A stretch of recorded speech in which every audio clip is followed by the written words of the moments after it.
Hey, what's up, everyone? Long time no see. This is Kennedy, and you are listening to the Comic Book Journey, my Comic Book Journey podcast. And it's been a while, maybe over a week or so, maybe 2 weeks. But yeah, I took a little break, just watching some baseball, some of the playoffs, and now we're in the World Series and also in Japan, the Japan Series. Um, One thing I'm happy is that my Yankees, even though they're two down, they're still playing. They're still in it. They still have a chance. While my Yomiuri Giants, they failed to uh, win the last two games, so they're pretty much out. And now we have the DNA Bay Stars versus the Fukuoka Daiei Hawks.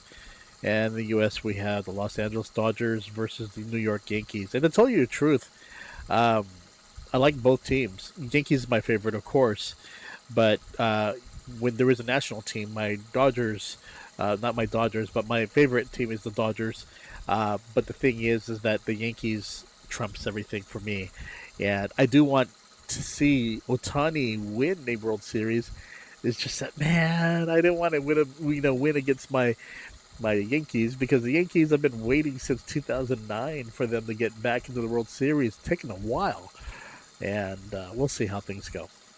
Anyway, today's episode, today's podcast episode, we're going to talk about the Fantastic Four, Volume 1, Issue number 30, from September 1964, Marvel Comics. So, we have a story written by Stan Lee, and it was illustrated by Jack Kirby. The inker was Chic, and the letterer Art Simek.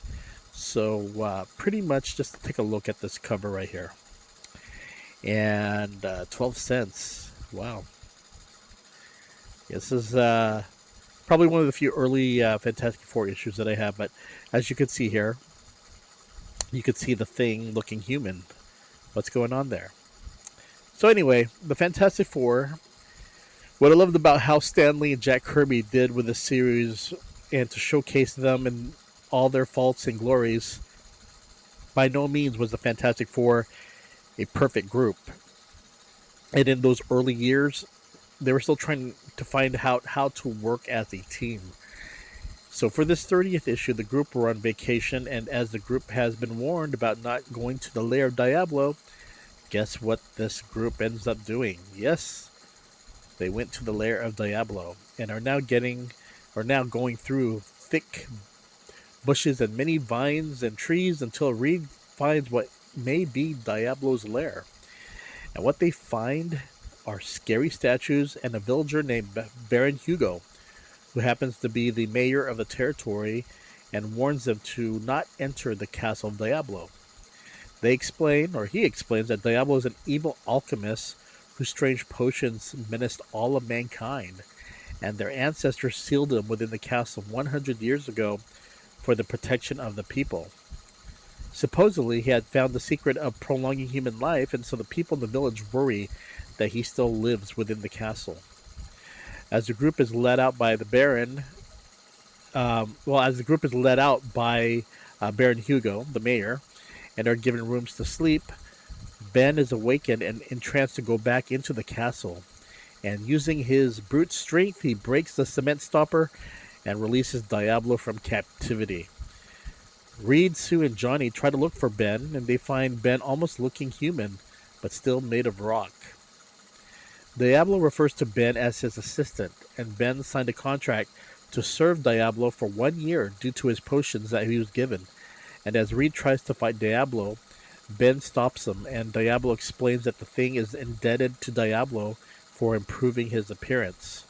Shocked by this, the three try to take on Ben in order to stop Diablo, but seeing how the Thing knows them too well, the three decide to quit and find another way to stop Diablo. Not before Reed manages to steal a potion from him.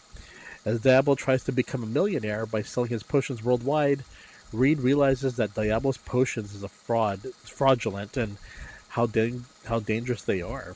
Let's take a look at the issue right here, and you can see here that everyone's just shocked that Ben has become the assistant of Diablo, and just showing how his potions work. And of course, as you can see here, they want to get their hands on Diablo, but because Ben or the Thing is contracted, he tries to protect Diablo.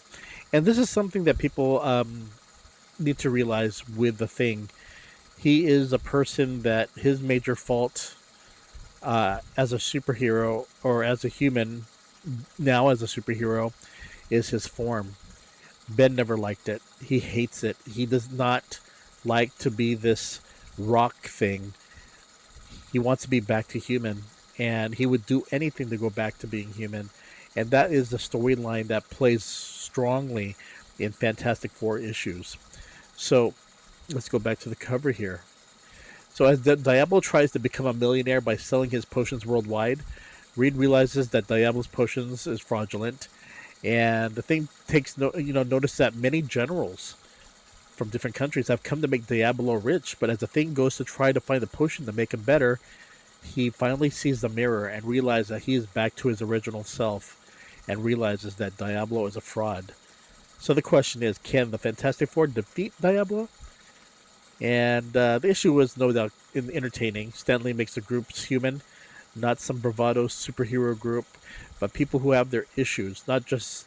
And then, they have to use teamwork to defeat an enemy. It's always been like that with Fantastic Four, and why I loved this comic book series.